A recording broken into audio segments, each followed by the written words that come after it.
The laughter started the moment 63-year-old Krista Gonzalez paid $42 for a welded engine block Travis Holloway himself had called worthless junk. Men standing around the Cedar Ridge auction yard filmed her loading the rusted iron onto her trailer like they were watching a widow finally lose her mind. But Krista never answered them. She only ran one weathered hand across an old weld line buried beneath decades of grease. Like she already knew something the rest of Kansas didn't. And buried inside that engine was something worth more than the entire farm. If you've ever watched quiet people get mistaken for failures, stay with me. Cedar Ridge County, Kansas had a way of remembering your failures longer than your successes. People there could forget who helped pull their truck from a snow ditch in January. They could forget who stayed up until 2 a.m. fixing a combine during wheat harvest. But they never forgot the widow whose farm was slipping toward foreclosure, one missed payment at a time. And for the last 3 years, that widow had been Krista Gonzalez. Now let me tell you about Krista. She was 63 years old, lean from decades of farm labor with weathered hands that looked more like a mechanic's than a rancher's wife's. Her dark hair had gone silver early, mostly from stress and Kansas wind, and she carried herself with the quiet caution of somebody who had spent too many years trying not to waste anything. Not money, not diesel fuel, not words. Her farm sat 7 miles outside town along a gravel road lined with dying cottonwoods. 140 acres of wheat ground stretched behind the house in faded gold and dry brown patches where the rain hadn't come properly in years. The Gonzalez place used to look different. Back when Miguel Gonzalez was alive, the farm had a rhythm to it. Lights in the machine shed before sunrise, country radio drifting through open shop doors, the smell of hot steel and cutting oil. Miguel had been one of those men rural counties quietly depended on while pretending not to notice. Farmers brought him broken tractors nobody else wanted to touch. Old international harvesters, Farmalls, Oliver Diesels, machines dealers said were finished. Miguel fixed them anyway. Not fast, not pretty, but right. Sit with that for a moment. There's a difference between men who replace parts and men who understand machines. Miguel Gonzalez understood machines, and Krista had spent 42 years beside him, learning every sound, every vibration, every smell of an engine that wasn't running the way it should. That was why the laughter at the auction yard bothered her less than people thought. She'd heard worse before. The real problem wasn't humiliation. The real problem was money. Or more accurately, the lack of it. 2 drought seasons had damaged the wheat crop badly. Then medical bills after Miguel's illness finished what the weather had started. By the time Miguel died, Krista owed enough money to Cedar Valley Agricultural Bank that most people in town assumed foreclosure was only a matter of time. And unfortunately for Krista, the man overseeing those loans was Clay Bennett. Clay had the polished smile of a man who never dirtied his own boots. He drove a new King Ranch pickup every 2 years and liked talking about modern agriculture to people who had been farming before he was born. To Clay, Bennett farms weren't homes. They were numbers, assets, risk assessments, and the Gonzalez farm had become a bad investment. Now, if Clay Bennett represented the polished side of Cedar Ridge County greed, Travis Holloway represented the loud side. Travis owned Holloway Tractor and Diesel right off Route 18. Big glass showroom, bright green combines parked like military equipment, sales banners hanging from steel poles. Travis loved new machinery because new machinery made rich men richer. Old equipment didn't help him. Poor farmers didn't help him. Widows trying to survive with repaired tractors definitely didn't help him. That afternoon at the liquidation auction, Travis had stood beside the rusted engine block, laughing with 3 other men while Krista studied the scrap pile. "You looking for decorations now?" Travis called loudly. A few men chuckled. Krista ignored him. The engine sat half-buried beneath bent steel shelving and rusted plow parts. Thick grease coated the block so heavily it looked almost black beneath the Kansas dust. Most people never would have looked twice at it. Krista did. Because underneath the grime, she noticed something strange. A weld seam. Not factory work, not repair work either. Intentional, careful, hidden. She stepped closer. Travis smirked. "That thing locked up 20 years ago," he said. "Won't run again in this lifetime." One of the younger men filming with his phone laughed. "Maybe she's building a museum." More laughter. Krista kept staring at the weld line. "Now let me pause here. People who've never worked with their hands think knowledge always looks impressive.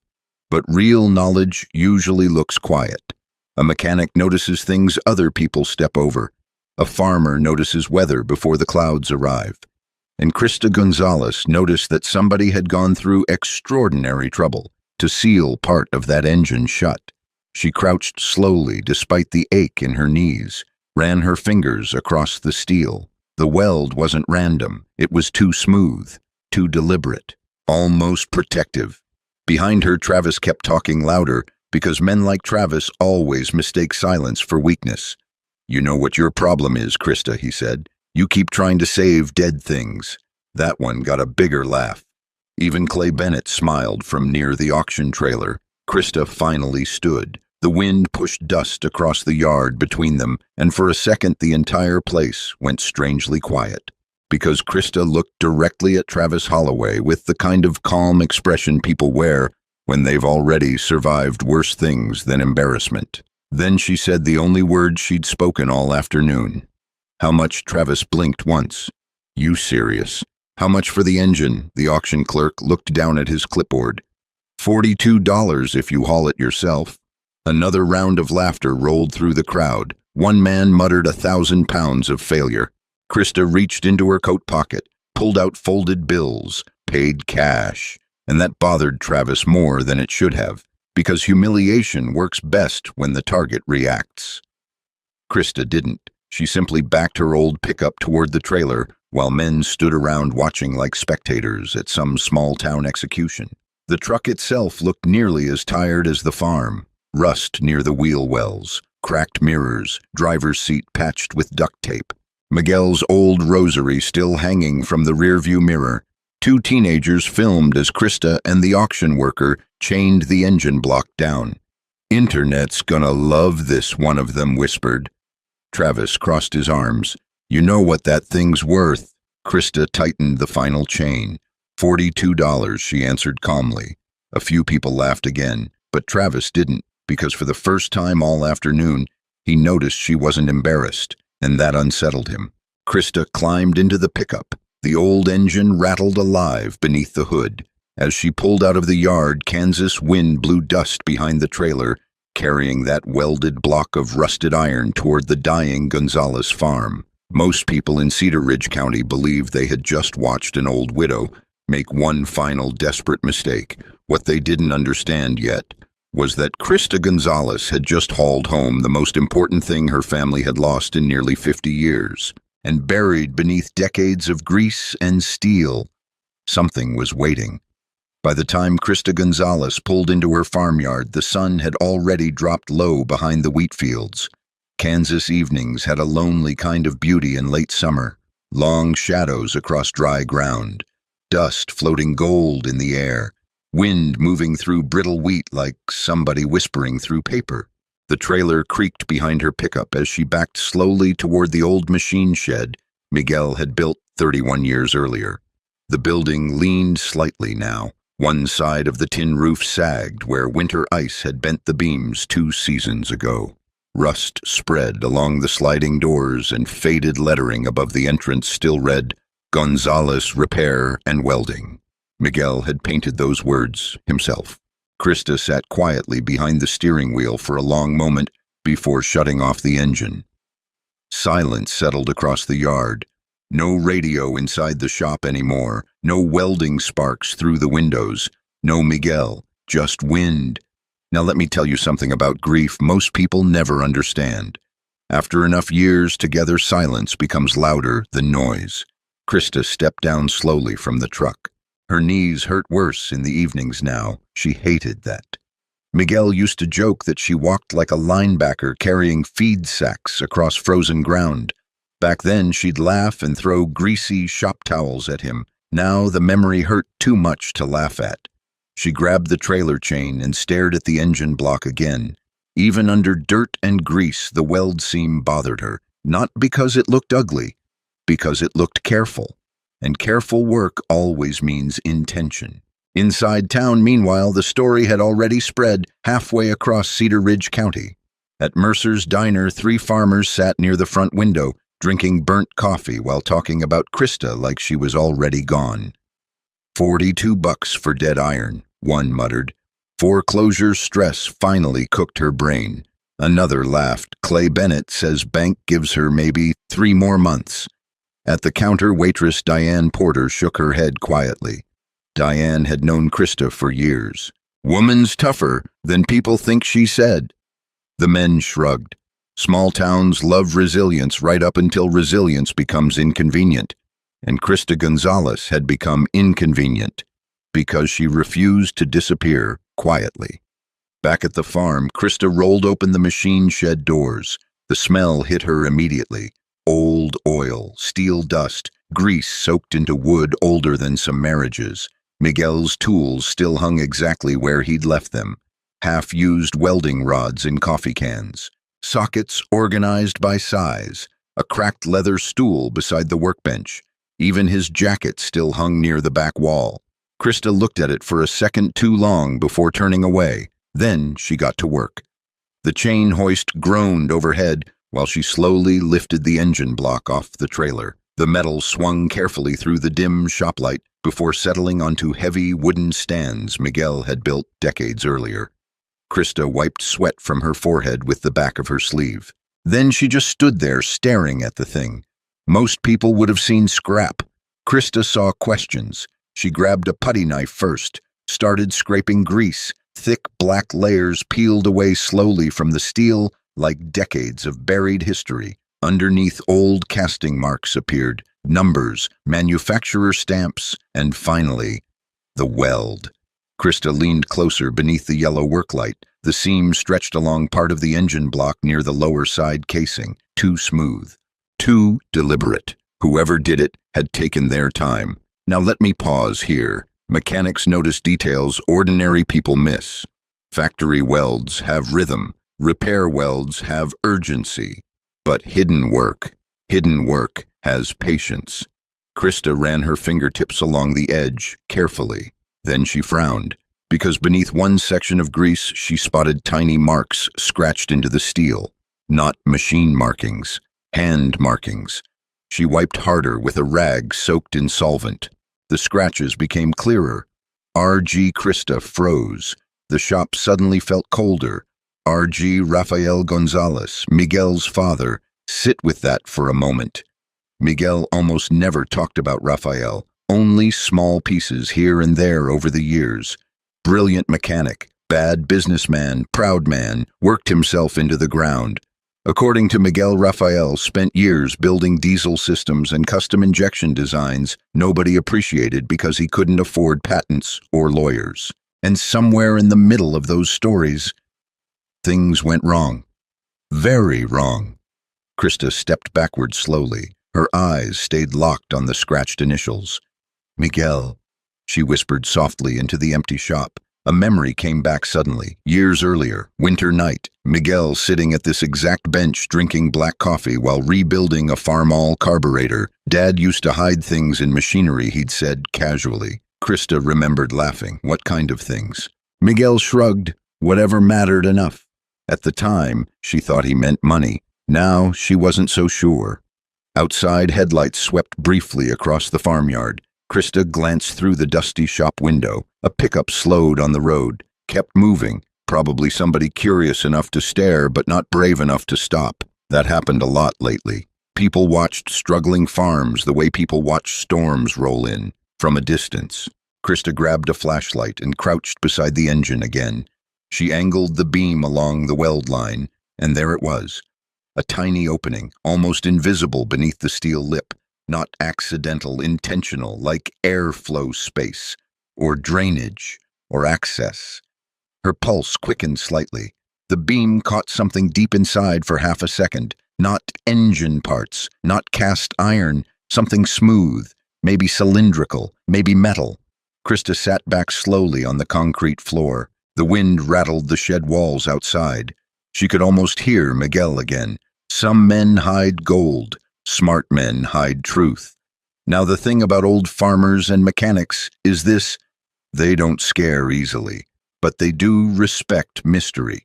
And Krista suddenly realized something important. That engine block had not been welded shut for repair. It had been welded shut for protection. Somebody wanted whatever sat inside hidden permanently, and judging by the age of the steel, it had stayed hidden for decades. Her eyes drifted toward the old filing cabinet near Miguel's workbench. Bottom drawer. The notebooks. Miguel wrote everything down: part numbers, repairs, conversations, ideas, especially ideas. Krista stood quickly enough her knee popped. She crossed the shop and yanked open the drawer. Dust-covered stacks of black notebooks tied together with faded twine. She carried them carefully back to the workbench. Opened the first one. Engine diagrams. Fuel ratios. Repair estimates. Nothing unusual. Second notebook. More shop records. Third notebook. She stopped, because written across the top corner of one page, in Miguel's handwriting, were five words. Dad's lost engine. Ask Hank. Krista stared at the page, then slowly turned it. Several lines had been underlined heavily. Raphael hid something in the prototype before Holloway people could take it. Krista felt her stomach tighten. Holloway, not Travis. Older generation. Family business. The same dealership family. The same name. Outside, thunder rumbled faintly somewhere beyond the fields.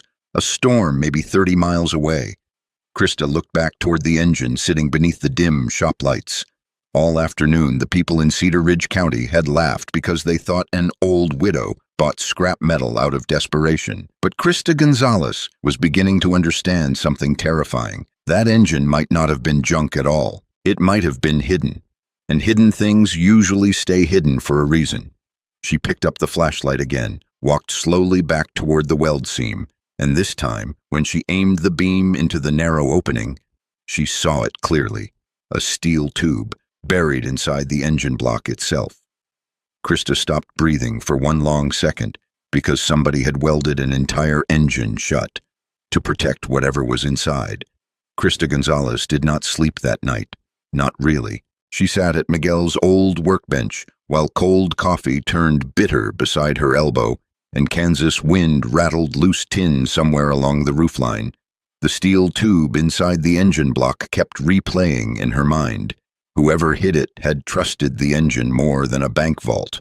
That told her two things immediately. First, whatever sat inside mattered. Second, somebody had once been desperate enough to protect it at all costs.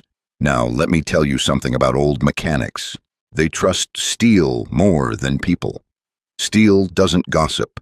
Steel doesn't betray you for money.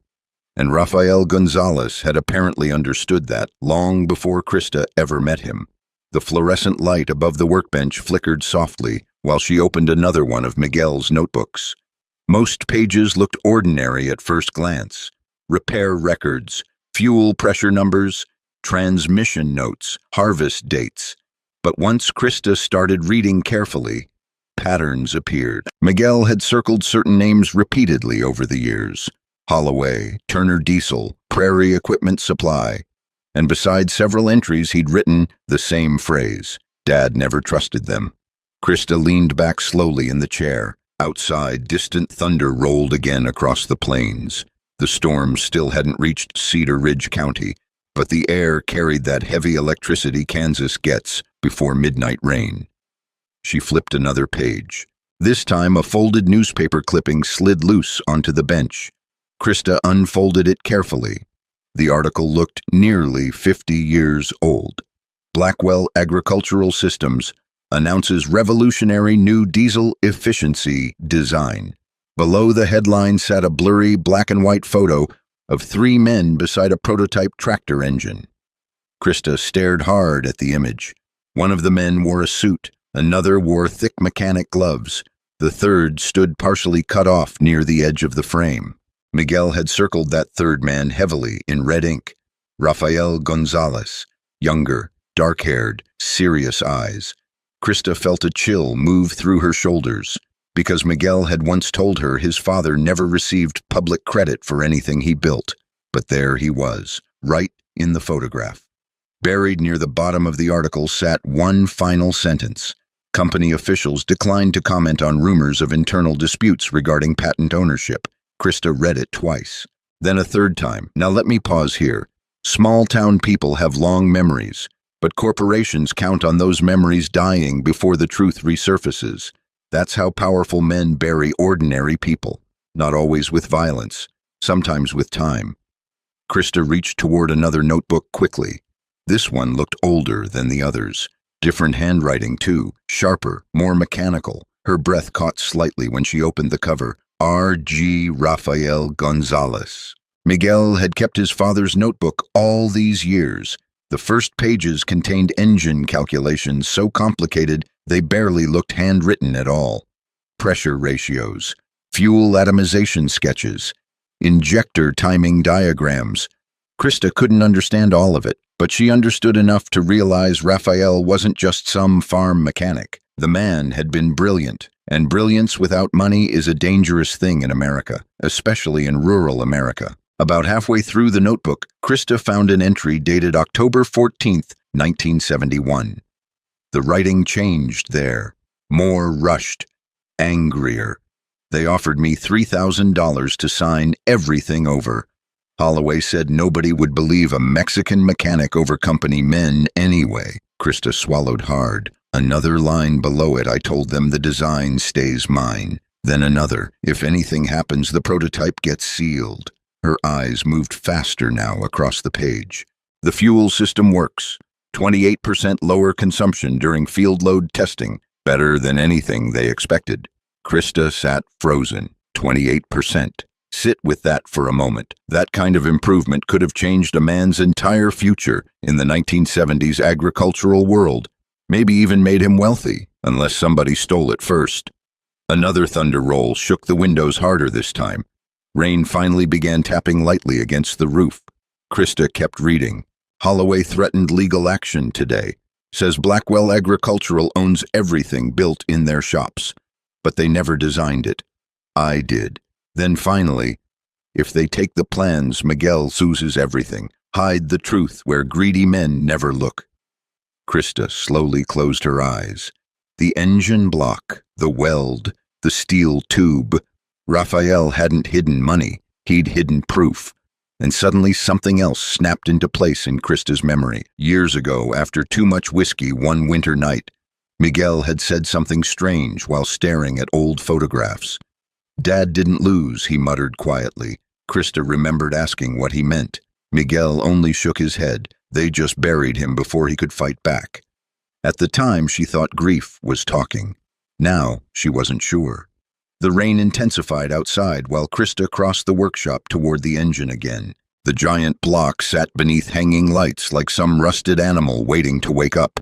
She placed one hand against the cold steel. "Rafael," she whispered softly. Then she crouched again near the weld seam. This time she noticed something else. Tiny punch marks along one side. Not random. Measured. Instructions. Whoever sealed the engine intended for somebody to open it eventually, but only somebody patient enough to notice the details. That realization hit Krista hard, because that was exactly how Miguel worked. Exactly how Rafael probably worked too. Careful men, observant men, men who trusted skill over noise. Outside headlights suddenly swept across the machine shed windows. Krista stood immediately. Another truck, different this time. The engine idled outside the gate briefly before shutting off. Her heart tightened slightly. Nobody visited farms after midnight without a reason, especially struggling farms. Krista moved quietly toward the window. A dark pickup sat near the road. Driver still inside, watching the shed. Rain slid across the windshield while yellow light from the shop reflected faintly across the truck hood. Krista recognized it instantly. Travis Holloway's truck. Now let me tell you something. Men like Travis Holloway don't waste midnight visits on worthless things. She stayed motionless beside the window. After nearly a minute, the truck finally started again and disappeared down the gravel road. But the damage was already done. Because Krista understood something now that made her stomach tighten. Travis either suspected something or somebody had told him about Raphael's engine years ago. She turned back toward the workbench, toward the notebook, toward 50 years of buried resentment sitting inside steel and grease. Then her eyes stopped on one final folded paper tucked between pages near the back. Old, yellowed county records copy. Across the top, Mineral and Land Access Agreement, 1968. Krista frowned. Her fingers unfolded the page carefully. Halfway down the document, one phrase nearly stopped her breathing. Ownership retained by Rafael Gonzalez and heirs. The rain hammered harder overhead now. Krista read the line again and again because suddenly the foreclosure pressure, the sudden interest in her farm, Clay Bennett pushing deadlines, Travis Holloway trying to buy neighboring land quietly over the last 2 years. None of it felt accidental anymore. The room suddenly seemed smaller, hotter, more dangerous. Krista looked slowly back toward the welded engine. Everybody in Cedar Ridge County thought she bought junk iron because she was desperate. But what if that engine had never truly been lost? What if somebody had been waiting for the Gonzalez family to finally disappear? So the truth buried inside it would disappear too. And for the first time since Miguel died, Krista Gonzalez realized her farm might not be failing because it was worthless. It might be failing because somebody wanted it cheap. The next morning came without mercy. Kansas mornings never ask if you're ready, they just arrive. Cold wind sliding across empty fields, a pale sun trying to break through thin clouds, like it was unsure whether the world deserved light yet. Krista Gonzalez had not slept, not a single real hour. She stood in the machine shed with Miguel's notebook still open beside the engine block, her fingers stained with grease and ink, her mind running circles around one simple truth. The engine was not junk. It was a container, a locked vault made of steel and time. And someone long before Travis Holloway ever laughed at her had gone to extraordinary lengths to make sure it stayed locked. Krista tightened her coat and stepped outside. The farm was too quiet. Even the wheat field seemed still, like it was holding its breath. She walked toward the barn and noticed something that made her stop halfway. Fresh tire tracks. Not hers, not old either. Recent, cutting across the gravel road near the gate. Her chest tightened slightly. Now let me tell you something about rural towns. People think isolation means safety. But in places like Cedar Ridge County, silence just means you hear footsteps earlier. Krista followed the tracks to the road and looked down the dirt lane. They came from the direction of Route 18, from Holloway Tractor and Diesel. She didn't need proof. She already knew. Travis Holloway had been here, or someone working for him had, and that meant one thing. He wasn't just mocking her anymore. He was paying attention. Back inside the shed, Krista placed a hand on the engine again. The steel was cold, but it no longer felt dead. It felt guarded. She picked up Miguel's notebook and turned to the page.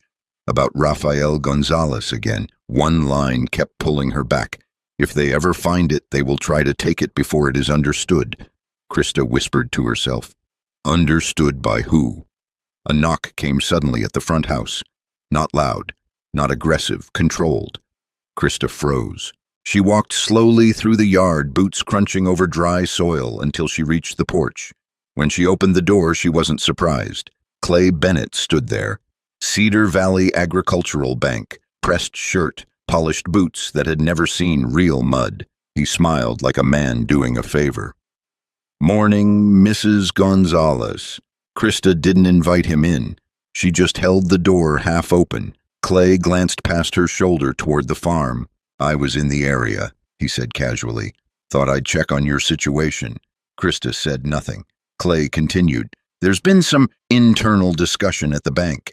We might be able to extend your timeline, short term, very short term, Now let me pause here. In rural banking language, short-term extension usually means we already decided what happens next. Clay Bennett leaned slightly forward. Of course, we'd need reassurance that you're not sitting on any unrealistic expectations. Krista studied his face, then quietly said, "You mean the farm?" Clay smiled. "You understand how this works." Krista nodded once. "I understand more than you think." That made him pause, just for a second, but it was enough, because Clay Bennett was used to desperation, not calm. Behind him, a second truck rolled slowly past the road. Krista saw it through the gap in the porch railing. Travis Holloway, watching, not stopping, just watching. Clay followed her gaze. "People are talking," he said. Krista finally looked directly at him. "People always talk." Clay straightened. "I'd recommend you consider selling before things get complicated." Krista didn't respond. She simply closed the door halfway, not fully, not rudely, just enough. A boundary. And Clay Bennett, for the first time, looked slightly annoyed. Back in the shed, Krista returned to the engine. The steel tube inside seemed louder now, not physically, but in her mind, like it was calling attention to itself. She grabbed a set of old tools from Miguel's bench. Every tool had a place. Miguel had always believed chaos in a workshop meant chaos in thinking. Krista respected that. She selected a thin inspection rod and a small flashlight. Then she crouched beside the weld seam again. This time she didn't hesitate. She slid the rod into the narrow gap. Slow, careful. Metal scraped softly against metal. Nothing resisted. That was the first strange thing. If it had been sealed for protection, there should have been more tension. But this felt designed, like a system waiting for permission. Krista angled the flashlight deeper. The beam disappeared into darkness. Then it hit something, a smooth cylindrical surface. But this time she saw more than before. There were markings, not random, not factory, coordinates. Krista pulled back slightly, heart beating harder now. Coordinates inside an engine block made no sense unless it wasn't just an engine, unless it was something used as a disguise, a delivery system, a storage system, or worse, a message. She stood slowly, trying to steady her breathing. Miguel's voice came back again in memory. Dad didn't trust people who asked too many questions out loud. Krista whispered, but he trusted machines. A sound outside interrupted her thoughts. A vehicle stopping near the gate again, this time heavier, slower. She walked to the window, a county truck. Not bank, not private. County assessor markings on the side. Two men stepped out. Krista recognized one of them, Deputy Harold Kessler. The other was unfamiliar. Both looked toward the shed, and Harold wasn't smiling. Now let me tell you something. When law enforcement shows up in rural counties without warning, it is never about curiosity. Krista stepped out before they reached the house. "I can help you," she asked. Harold Kessler removed his hat slightly. "Morning, Mrs. Gonzalez." His tone was different from Clay Bennett's, less polished, more uneasy. "We received a notice from Cedar Valley Bank regarding potential asset misclassification on your property." Krista stayed still. The second man spoke. "I'm with County Records." He glanced toward the shed, specifically regarding unusual mechanical storage structures reported on your land. Krista felt something tighten in her stomach. "Travis," he had already started. Harold continued, "We just need to verify what's in your machine shed." Krista looked past them toward the road again. Travis Holloway's truck was gone, but she understood now. This wasn't just gossip anymore. This was pressure, coordinated pressure. Clay Bennett on one side, Travis Holloway on the other, and somewhere in the middle, a welded engine block nobody was supposed to notice. Krista stepped aside slowly. "Follow me." Back inside the shed, the two men stopped immediately when they saw the engine. The county inspector frowned. "That's the item," Krista nodded. Harold walked closer, looked at it, circled it once. Then his expression changed slightly. Not curiosity, recognition. That was worse. "You know what this is?" Krista asked quietly. Harold didn't answer immediately. Instead, he crouched and examined the weld seam. Long silence. Then finally, "This looks like a sealed prototype housing." The words hit the room differently. Inspector turned sharply. Prototype Harold didn't look away from the engine. I've seen similar construction in old Blackwell agricultural systems cases. Krista's pulse slowed for a second. Blackwell. Again. Harold stood. Mrs. Gonzalez, who gave you this engine? Krista hesitated, then said the truth. I bought it at auction. The inspector exchanged a look with Harold. This needs to be reported. Krista stepped forward slightly. Reported to who? Harold looked uncomfortable now. Depends what's inside it. A long silence followed. Only the wind outside moved. Then Harold added quietly, if that is what I think it is, your farm just became a lot more valuable than anyone in this county understands. Krista looked at the engine, then at the men, then back again. For the first time since Miguel died, she wasn't sure if she had bought junk or something that had been waiting 50 years to wake up. By noon, Cedar Ridge County no longer felt like a quiet farming region. It felt like something was waking up, and Krista Gonzalez could feel it in the way people drove past her gate twice instead of once, the way trucks slowed too long on the gravel road, the way phones came out too quickly when she stepped outside. Now let me tell you something about rural rumors. They don't spread like fire. They spread like groundwater, slow, invisible, and impossible to stop once they reach the roots. Krista stood in the machine shed while Deputy Harold Kessler and the county inspector stayed frozen in front of the engine block. Harold was still crouched, eyes narrowed at the weld seam. The inspector finally broke the silence. You said this came from auction? Krista nodded. Harold exhaled slowly. That changes things, he muttered. The inspector looked confused. How Harold pointed at the engine without touching it. This isn't scrap fabrication. This is sealed industrial housing. Old Blackwell-era engineering. Krista felt her chest tighten slightly at the name again. Blackwell. That name was starting to echo everywhere. Explain, she said quietly. Harold stood slowly. Blackwell Agricultural Systems ran experimental diesel prototypes in the late 60s and early 70s. Government-backed testing contracts. Most of it was never publicly released.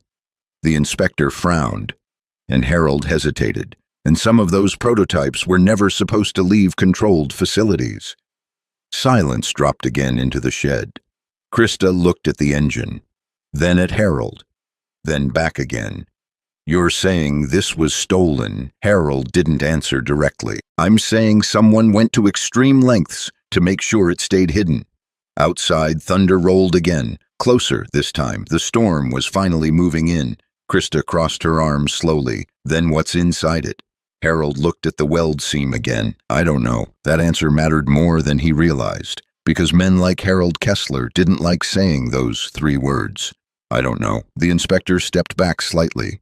I need to report this to the county office immediately. Harold didn't move his eyes from the engine. Don't move it, he added. Krista blinked. Why? Because if this is what I think it is, Harold said slowly, you don't want anyone cutting into it before legal ownership is determined. Krista felt a cold understanding settle in her stomach. Ownership, not curiosity, not science. Ownership. That was what this was becoming. Footsteps suddenly approached from outside the shed. 3 sets. Krista turned before anyone spoke. Clay Bennett stood at the entrance with 2 men behind him. Bank security. That alone told her everything she needed to know. Clay smiled politely. I heard we had some county activity here. Harold straightened immediately. Mr. Bennett. Clay stepped inside without waiting for permission. His eyes went directly to the engine, and something flickered in his expression, just for a second, recognition. Then it disappeared. That's quite the piece of machinery, Clay said calmly. Krista didn't respond.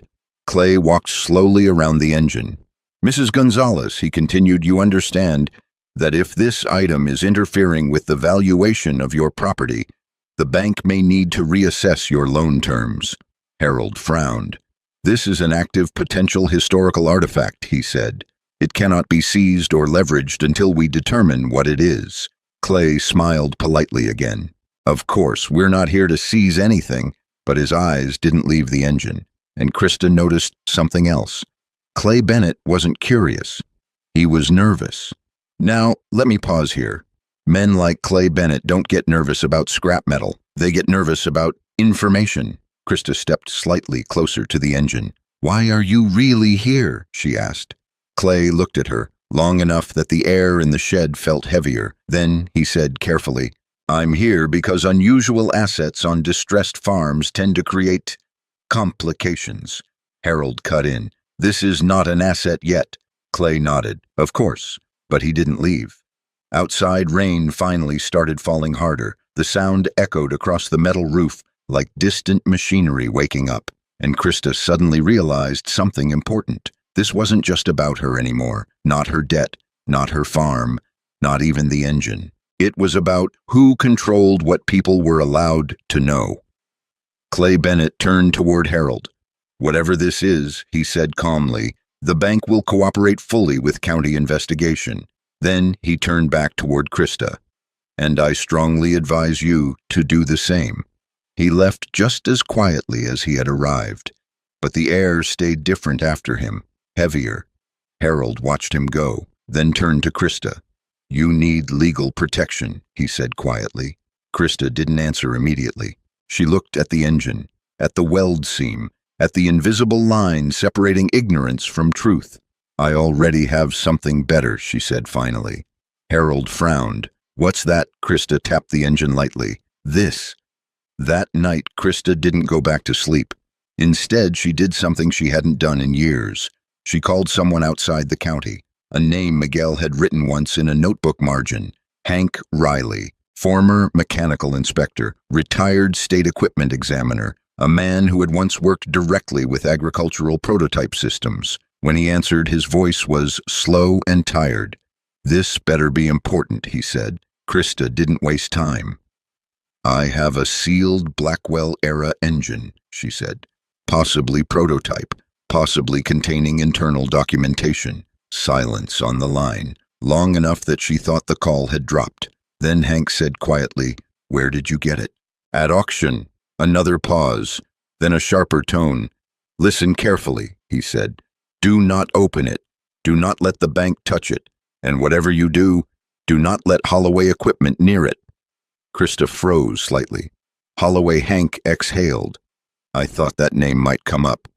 Krista's grip tightened on the phone. "You know something about this engine?" Hank hesitated. "I know enough to tell you this," he said slowly. "If that engine is what I think it is." "Your family didn't just buy scrap," Krista whispered. "Then what did I buy?" Hank's voice lowered. "A key." The line went silent again except for faint static.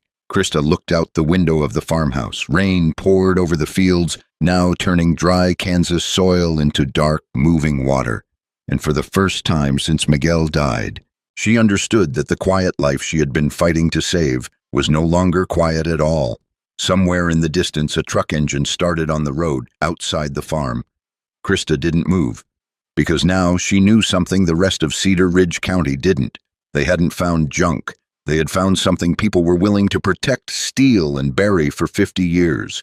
And the worst part was, whatever was inside that engine wasn't finished with them yet. The rain did not stop.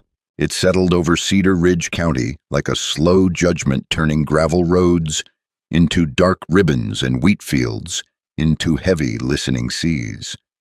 By morning, Krista Gonzalez was no longer just a struggling widow with a questionable engine block in her shed. She was something else entirely, something people were starting to talk about in lowered voices, something that made bank managers uncomfortable, something that made men like Travis Holloway stop laughing too early. Krista stood in the kitchen with a mug of untouched coffee while the phone rang again. She didn't need to answer to know who it was. Clay Bennett, Cedar Valley Agricultural Bank. The ring stopped, then started again. She finally picked up. Mrs. Gonzalez. Clay's voice was sharper now, less polite than before. "We need to schedule an immediate review of your collateral status." Krista didn't sit down. "What changed?" she asked calmly. A pause. "That engine," Clay said carefully, "is now considered a disputed asset under preliminary county classification." Krista's eyes shifted toward the shed outside. Rain blurred the view through the window. "Disputed by who?" she asked. Clay hesitated just a fraction too long. That's not something I can disclose at this stage.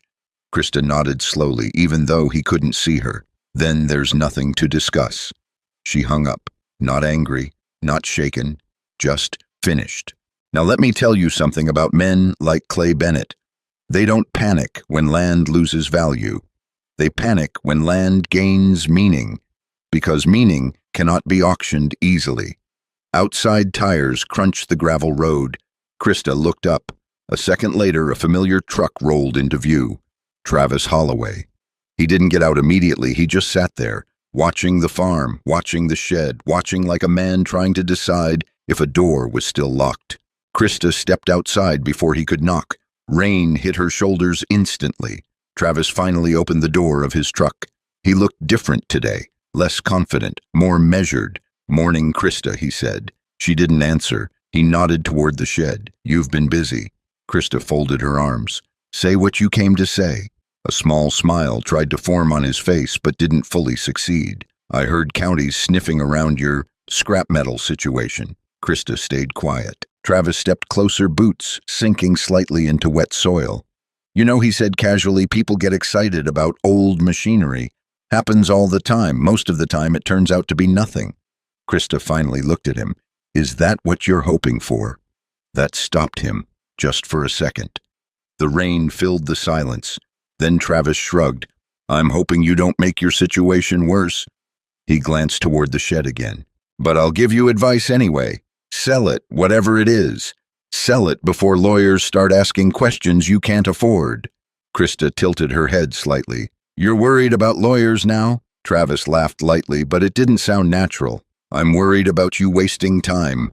But his eyes betrayed him. They kept drifting back to the shed, like something inside it was pulling at his attention even when he tried to resist it. Krista stepped forward just slightly. "You ever hear of Rafael Gonzalez?" she asked.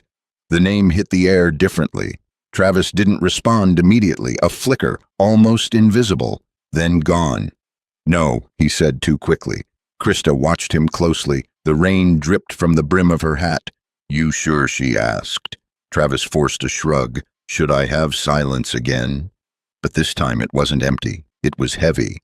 Then Travis nodded once, like ending the conversation. "Just don't let curiosity ruin what you still have left," he said, and walked back to his truck. But Krista noticed something as he drove away. He didn't leave the road quickly. He slowed, right past the gate, looking, always looking. Back inside the shed, Harold Kessler returned that afternoon with a sealed folder. He looked tired. Not physically, morally. "That engine," he said without greeting, "has been flagged by State Historical Equipment Archives." Krista looked up from the workbench. "So now it's history." Harold shook his head. "Not just history." He set the folder down. "It's linked to Blackwell agricultural prototype litigation from 1972, unresolved ownership claims, missing intellectual property filings." Krista opened the folder. Documents, old stamps, names she didn't recognize except one, Holloway again. She looked up slowly. Travis Harold hesitated. "Not him," he said carefully. "His father, or possibly grandfather. The Holloway Company has been involved with Blackwell procurement for decades." Krista closed the folder. Now the pieces started aligning in a way that made the room feel smaller. Miguel's notebook, Raphael's engine, Clay Bennett's sudden interest, Travis Holloway's presence at auction, the county inspector's nervous tone. None of it was random. Harold spoke quietly. "There's a legal risk here, Mrs. Gonzalez. If that engine contains proprietary systems or documentation, it may be considered corporate property under old contract law." Krista laughed softly. It wasn't humor, it was disbelief. "So I bought something at auction, and now it belongs to someone else." Harold didn't answer, because that was exactly what might happen. Krista looked toward the engine, still sitting in the shed like a sleeping animal, still sealed, still waiting. And suddenly she understood something deeper. This wasn't about discovery anymore. It was about control. Whoever controlled what was inside that engine controlled the story, controlled the land, controlled everything that followed. That night, Krista didn't work alone. For the first time, someone else came through the rain. Walter Pierce, 71 years old, former welder, Miguel's old friend. He stood in the shed doorway, hat in hand, looking at the engine like it had called him there. I heard he said simply. Krista didn't ask how. In small counties, information travels faster than weather. Walter stepped closer. You didn't open it yet? Krista shook her head, not without understanding what it is. Walter nodded slowly. Good. He crouched beside the engine, ran a hand along the weld seam. Then he said something that changed the air completely. That isn't just a seal. Krista leaned forward slightly. What is it? Walter looked up at her. A lock. Silence hit the shed again. Even the rain outside seemed quieter. Walter continued, and whoever made it didn't want it opened casually. Krista's voice lowered. Then, how is it opened? Walter hesitated, then said, not by force. He tapped the steel lightly. By sequence. Krista frowned. Sequence. Walter nodded. Old Blackwell systems used keyed mechanical sequences, pressure points, heat patterns, sometimes even engine vibration cycles. Krista felt her stomach tighten. So it's not sealed shut forever. Walter shook his head. No. He looked at her directly. It's waiting for someone who knows how to wake it. A long silence followed. Then Walter added quietly, and I think your husband knew that. Krista froze. Miguel Walter nodded slowly. He once asked me about Blackwell prototype access patterns. Years ago. Said his father left something unfinished. Krista stepped back slightly. This is getting bigger than a farm, she said softly. Walter looked at the engine again. No, he replied. It was always bigger than a farm. Outside, thunder rolled again across Kansas, closer this time, and somewhere in the distance a truck engine started on the road, then stopped, then started again, like someone deciding whether to come closer. Krista stood between the past and whatever was coming next, and for the first time, she realized the engine in her shed wasn't just holding a secret, it was calling people to it. The morning after Walter Pierce said the word sequence, Cedar Ridge County felt different. Not louder, not busier, just aware, like a town that had finally noticed something moving under its surface that had always been there but never fully seen. Krista Gonzalez stood in the shed before sunrise. No coffee, no radio, just the engine block sitting under the hanging light like a sealed memory refusing to die. Walter was already there when she arrived. He didn't knock anymore. Men who have spent their lives around machines rarely knock on doors they've already been invited into by silence. He placed a small metal case on the workbench.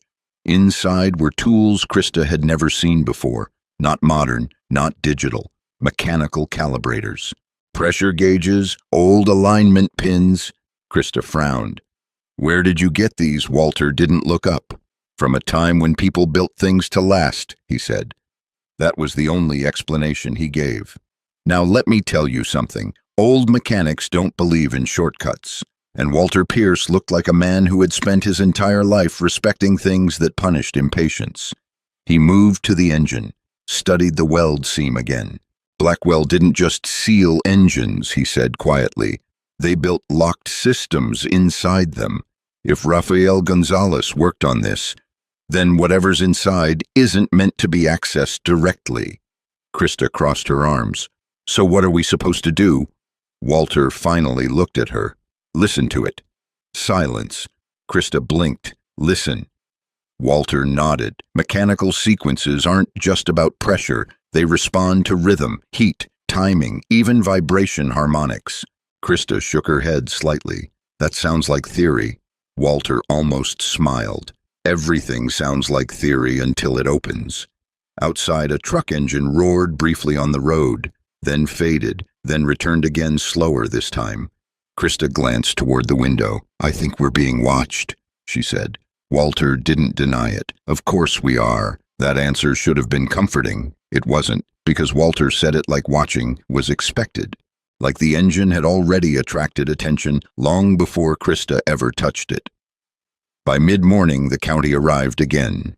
This time, it wasn't just Harold Kessler. It was 3 vehicles, bank representative, county assessor, and a man Krista hadn't seen before.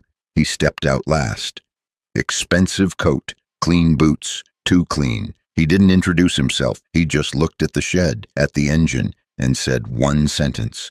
"So it's real."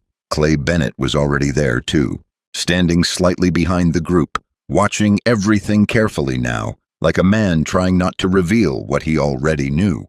Harold stepped forward quickly. "This is still under evaluation," he said. The new man ignored him. He looked directly at Krista. "I'm from Blackwell Systems Historical Recovery Division," he said. That title landed heavily. Even Harold shifted slightly. The man continued. "If that engine contains proprietary sealed components, it must be transferred to federal custody." Krista felt something tighten in her chest. "Federal custody," she repeated. Clay Bennett finally spoke. "This is exactly why I advised caution," he said smoothly. Walter stepped forward. "On what grounds?" he asked. The Blackwell representative didn't hesitate. "Industrial intellectual property protection laws from archived contracts." Krista let out a slow breath. "So let me get this straight," she said. She looked at Clay, at the county inspector, at the man from Blackwell. "All of you are here for the same thing." Nobody answered. That was answer enough. "Now, let me pause here. Power doesn't always arrive loudly. Sometimes it arrives as paperwork." Krista looked at the engine again. For the first time, she understood the real danger wasn't the machine. It was what the machine represented. Ownership, control. History rewritten by whoever got there first.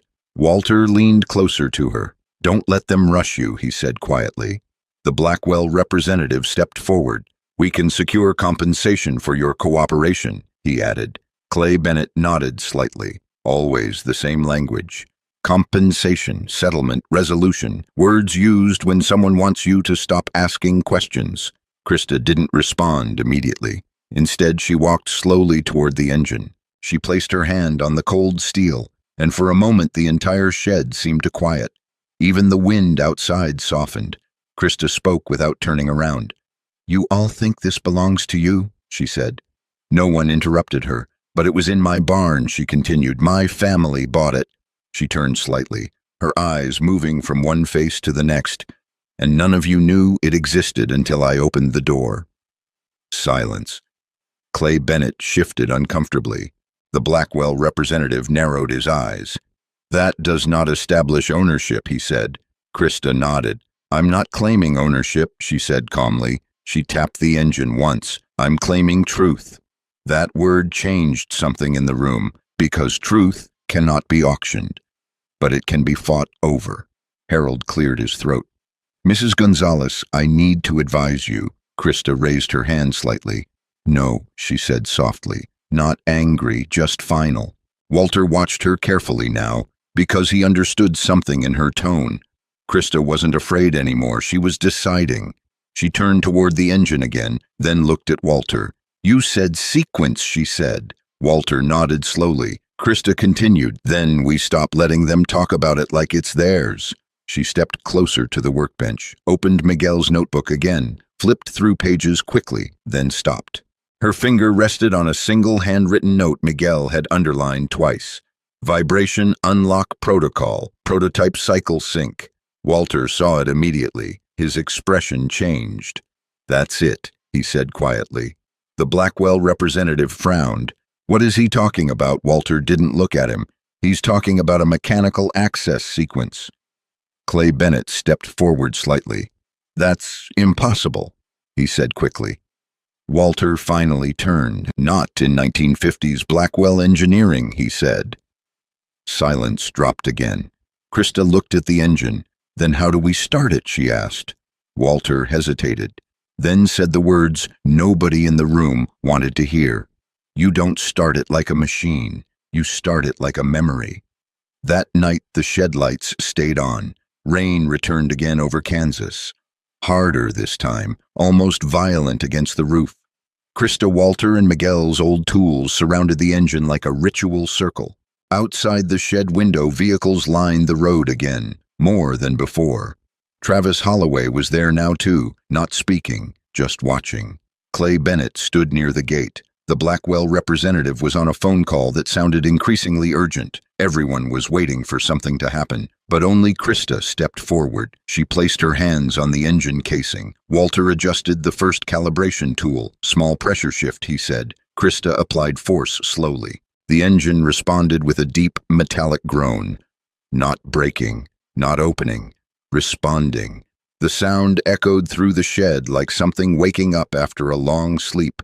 Outside, one of the men stepped back instinctively. "What the hell is that?" he muttered. Walter's voice stayed calm. "Sequence is starting." Krista adjusted again. A second vibration pulse. The engine vibrated slightly, not randomly, precisely. Clay Bennett's expression changed. He stepped closer to the shed window. "That shouldn't be happening," he said under his breath. The Blackwell representative stared harder now. "No," he whispered. "That system was never activated in the field." Krista didn't hear them. She only followed Walter's instructions. Third adjustment, then fourth. Each one synchronized with a pattern Miguel had marked in the notebook decades ago. And then a sharp internal click echoed through the engine. Everyone in the shed froze. Even Walter stopped moving. Krista stepped back slightly. "What was that?" she asked. Walter didn't answer immediately, because for the first time, he didn't know. The engine block shifted again. A faint seam along the weld line began to glow faintly under the shop lights. Not heat, not fire, but release. Like something inside had finally recognized the correct key. Outside, Travis took a step forward. "No," he said quietly. Clay Bennett stared at the shed like a man realizing too late that he had arrived at the wrong moment in history. The Blackwell representative whispered into his phone, "It's opening." And inside the shed, the sealed engine began to unlock itself. The moment the engine began to unlock itself, the world outside the shed stopped behaving like a normal rural night. Rain still fell over Cedar Ridge County. Trucks still idled along the gravel road. Men still stood behind gates, watching. But something fundamental had shifted, like the county had stopped being a place and started becoming an audience. Inside the shed, the engine vibrated again, not violently, not randomly, but deliberately. Krista Gonzalez stepped back slowly, her eyes fixed on the weld seam. Walter Pierce raised a hand slightly. "Don't interrupt it," he said quietly. The sound inside the engine changed, deeper now, like gears turning in a system that had not moved in decades. Then, a second click echoed through the metal shell. Sharper this time. Everyone in the shed reacted instinctively. Even Harold Kessler took a step back. Clay Bennett, standing near the doorway, whispered without realizing it, "Oh my God." And then the weld seam finally responded. A thin line of light appeared, not fire, not electricity, something closer to release, like pressure finally finding an exit it had been denied for 50 years. Krista's voice broke the silence. "It's opening." Walter shook his head slightly. "No," he said. "Something is unlocking inside it, and that difference mattered, because opening suggests destruction, unlocking suggests intention." The engine shifted again. A long, low metallic tone filled the shed, not mechanical noise, more like resonance, like the entire block was responding to a hidden sequence finally completed. Then suddenly, a section of the welded seam split open, not violently, but cleanly, as if the metal had been waiting for permission. A small panel slid inward, then stopped. The shed went completely silent. Even the rain outside seemed to pause for a fraction of a second. Krista stepped forward slowly. Walter didn't stop her. Clay Bennett whispered behind them, "This shouldn't be possible." Harold didn't answer, because he was staring at the opening like a man watching history correct itself. Krista leaned in. Inside the engine block was not engine parts, not fuel lines, not pistons. A cylindrical steel capsule sat perfectly centered inside the cavity, sealed, polished in places where time had not fully reached it, and etched into the surface were faint engraved markings. Krista didn't touch it yet. She just stared, because something about it felt heavier than metal. It felt like consequence. Walter exhaled slowly. "That's not part of any engine," he said. The Blackwell representative had arrived at the doorway now, breathless from running. He saw the open seam, saw the capsule, and went pale. "No," he whispered. Clay Bennett turned sharply toward him. "You know what that is," he demanded. The man didn't answer immediately. Then quietly, "That's not supposed to exist outside federal archives." Krista finally spoke. "What is it?" No one answered right away, because every person in that shed understood something different in that moment. Harold Kessler looked down at the capsule.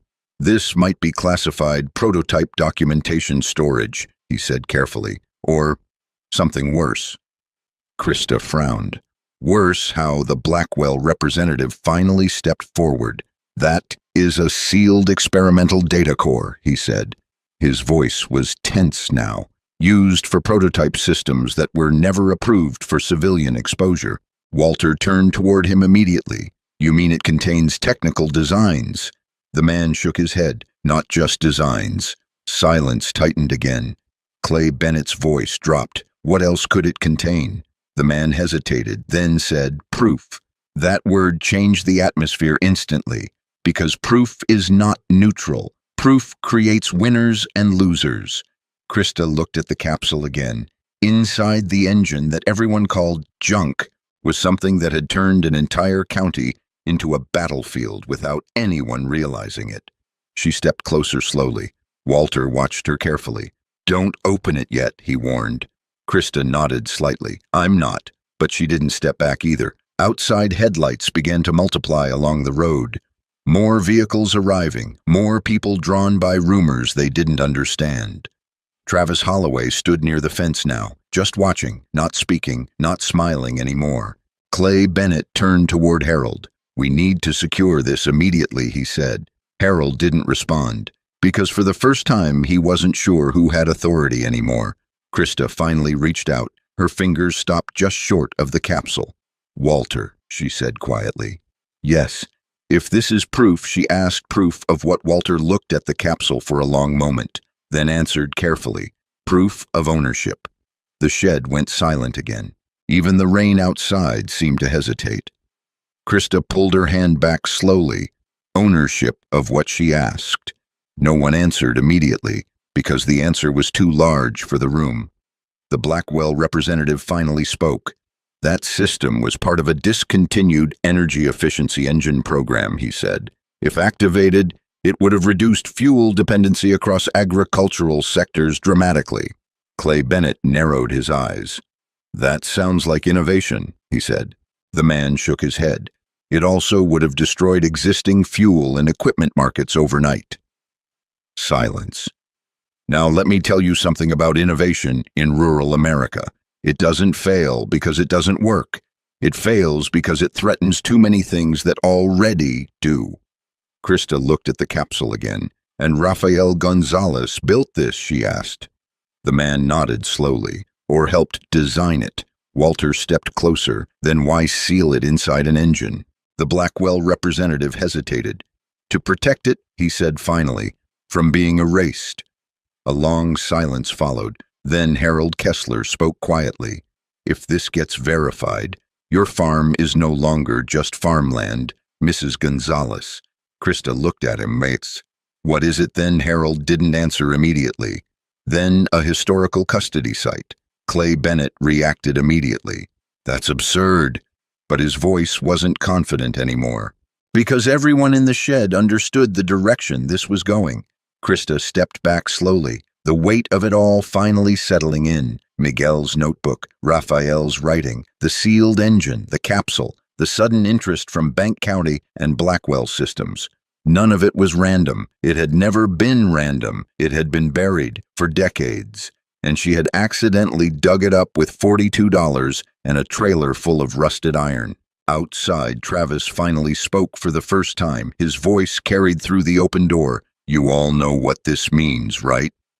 No one answered him. He stepped closer to the shed entrance. "If that thing is real," he said slowly, "then this land isn't worth anything." Silence. Then he added, "It's worth everything." That was the first time Krista saw fear in his voice. Not greed, fear. Clay Bennett turned sharply toward Travis. Don't say that, he snapped. But it was too late. Because now the truth had entered the room. And once truth enters a rural county, it does not leave quietly. Krista looked at the capsule one more time, then at Walter. What do we do now? She asked. Walter didn't answer immediately. He just watched the sealed core inside the engine, then said softly, now we find out who has been waiting 50 years for it to open. And somewhere outside in the rain, a truck engine started again, but this time it didn't leave. The shed doors were still open when dawn finally came back over Cedar Ridge County.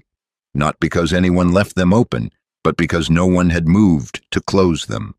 Rain had softened into a steady mist hanging low over the fields, like the world itself was holding its breath. Inside the engine block no longer felt like a piece of machinery. It felt like a threshold. Krista Gonzalez stood still in front of it, while everyone else in the shed seemed frozen in their own version of disbelief. Clay Bennett had stopped talking. Travis Holloway had stopped pretending he was only curious. Harold Kessler looked like a man realizing paperwork was no longer enough to explain what he was seeing. And Walter Pierce. Walter just stared at the opened seam like someone remembering a language he hadn't spoken in decades. Inside the engine, the cylindrical core remained exposed, quiet, complete, waiting. Now, let me tell you something. There are moments in life when silence stops being absence and becomes confirmation. This was one of those moments. Krista finally stepped closer, slowly, carefully, not because she was afraid of the object, but because she understood something now that no one else in the shed fully grasped yet. This wasn't just discovery, this was inheritance. Walter spoke first, quietly. Whatever that is, he said it wasn't meant to be found accidentally. Clay Bennett finally broke his silence. Then why was it on auction property? He asked sharply. Harold answered instead. Because someone wanted it lost in plain sight. Travis let out a short, uneasy breath. That doesn't make sense, he said. Walter looked at him. It makes perfect sense, he replied, if you understand how power works. Krista didn't look at any of them. Her eyes stayed on the core. Something about it felt intentional, not just hidden, protected, like it had been waiting for the right person more than the right moment. She spoke softly. My husband spent years in this shed, she said. No one interrupted her. He used to say machines remember what people forget. A pause. I think this one remembered too much. The Blackwell representative finally stepped forward again, voice tense. That core contains proprietary design records and test data from discontinued agricultural energy systems, he said. If verified, it must be secured immediately. Walter shook his head slightly. No, he said. It must be understood first. That sentence shifted the room again. Because understanding is slower than control, and control is what everyone in that shed actually wanted. Clay Bennett turned toward Krista. Mrs. Gonzalez, he said carefully, whatever this is, it's already becoming a liability for you. Krista finally looked at him for a long moment, then she said something very calm. No, she replied. It's becoming a mirror. That confused him. But Walter understood. Travis didn't. Harold didn't fully either, but they all felt the weight of it.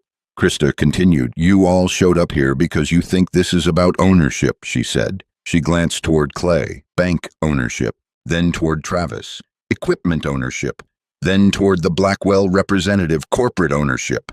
Her voice stayed steady. But nobody here actually owns what's inside this engine. Silence followed. Rain tapped lightly on the roof again like punctuation. Krista reached down slowly, and for the first time she touched the exposed capsule. It was colder than expected, not like metal, more like something that had been kept still for too long. A faint vibration ran through her fingers, not mechanical, not electrical, something deeper. Walter stepped forward immediately.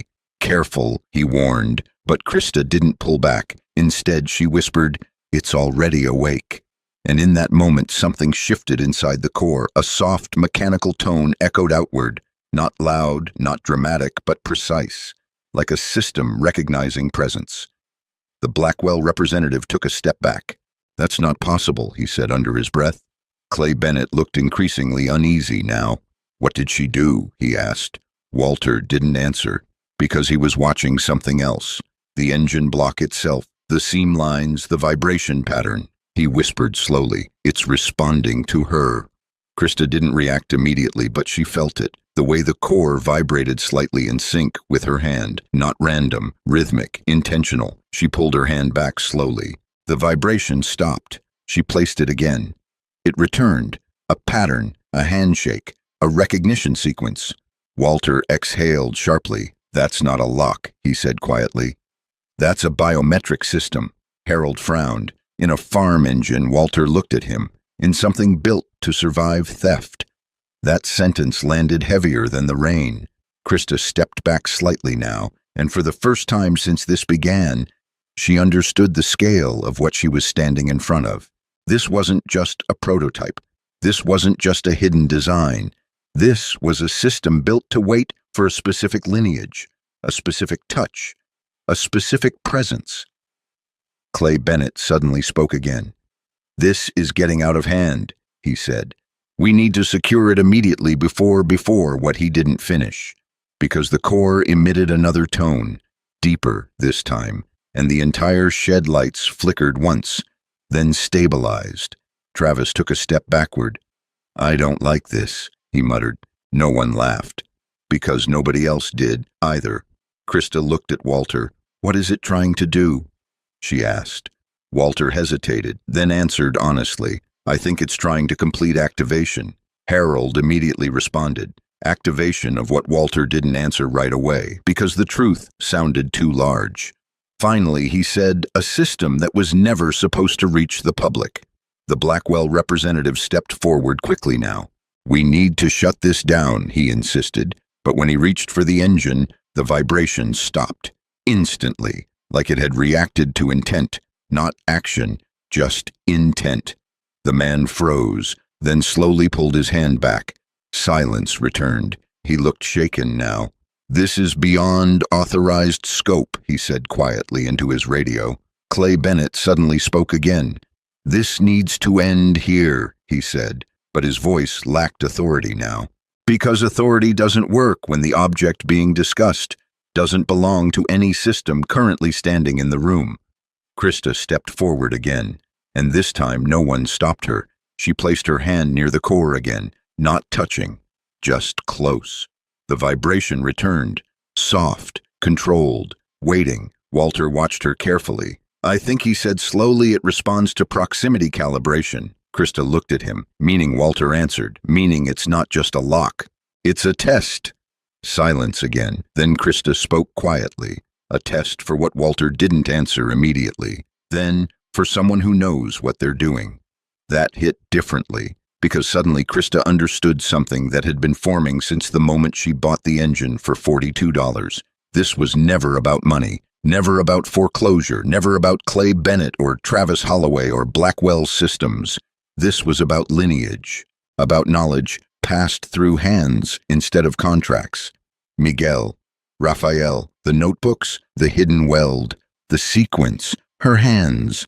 Krista stepped back slowly, and for the first time, she didn't feel like a woman trapped in a failing farm. She felt like the last person standing in a chain someone had tried very hard to erase. Outside the shed, more engines arrived, more trucks, more watchers. But inside, something had already changed, because the engine was no longer just opening. It was waiting for instruction, and Krista Gonzalez was the first person it had ever answered. Some things in life are never really lost. They are just buried in places people stop looking, in steel, in land, in memory, in the quiet work of hands that never got credit. Krista Gonzalez didn't become powerful because she chased power. She became something else entirely because she refused to treat silence as emptiness. She listened to old tools, old notebooks, old warnings written in grease and weld lines. And in doing so, she uncovered something the world had tried very hard to forget. That value is not always visible. That truth is not always loud.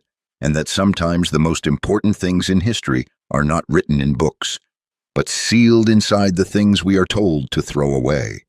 The engine in Krista's shed was never just a machine. It was a record, a warning, a legacy waiting for someone patient enough to recognize it. And maybe that's the real lesson here. Not that she found something extraordinary, but that she didn't walk away when everyone else laughed. If this story stayed with you, leave a comment and share what junk in your own life turned out to matter more than people realized. And if you believe quiet strength still has a place in this world, subscribe for more stories like this. Stories where nothing is what it first seems, and where the smallest decisions change everything.